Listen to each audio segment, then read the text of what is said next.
to maintain balance. Now, a lot of these are just subtle technique changes, but I want a player to be able to really feel and understand what little options they're choosing when they're playing the game. And so right now, if I did a drop into a single leg foot replacement crossover, what that means is I first go into my drop position, outside foot goes forward, inside foot goes back. But instead of stepping in during my cross, I'm actually going to step underneath my hips. That's what a single leg foot replacement is. It places myself underneath my hips during that crossover, so when I'm actually driving, I'm a little bit more centered underneath my body. This is one of those things that could end up being more of a choice that a player has based on which type of crossover footwork they like best, or could simply just establish more skill and technique that you just play off of in the game. Either way, we want to work on it so we can feel the differences between one footwork and another set of footwork and see if a player can control that.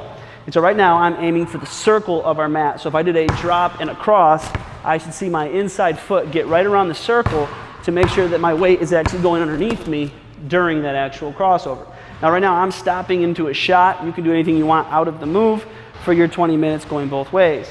The biggest thing is make sure that your timing is good and make sure that you have the ability to actually feel your drop position. Now the good thing about actually doing a single leg foot replacement, because I know exactly where my foot is going, there's zero possibility for there to be interference with my actual crossover.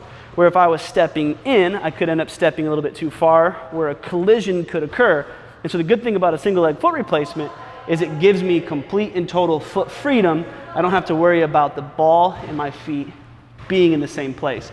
And so that can give it a little bit more peace of mind to make sure that your crossover is a little bit more parallel. It's not going to be poked away. And so look at your feet when you're working on this technique, especially in the beginning. So when I do my drop, I'm able to see my foot hit that circle. I'm able to drive out of that. I'm always making sure that my drop technique is exactly how I've trained it, make sure the ball gets to my pocket, and then I'm making sure that when I step in, I know exactly where that foot's going to go. Same thing obviously on the left side. My foot needs to be able to get to the actual circle. My timing can be a little bit more loose because I know that they won't collide, and just really focus on your overall ability to drive out of that particular crossover. So that's your drop cross with a single leg foot replacement. I got shots. You can do anything you want out of it. That's completely up to you.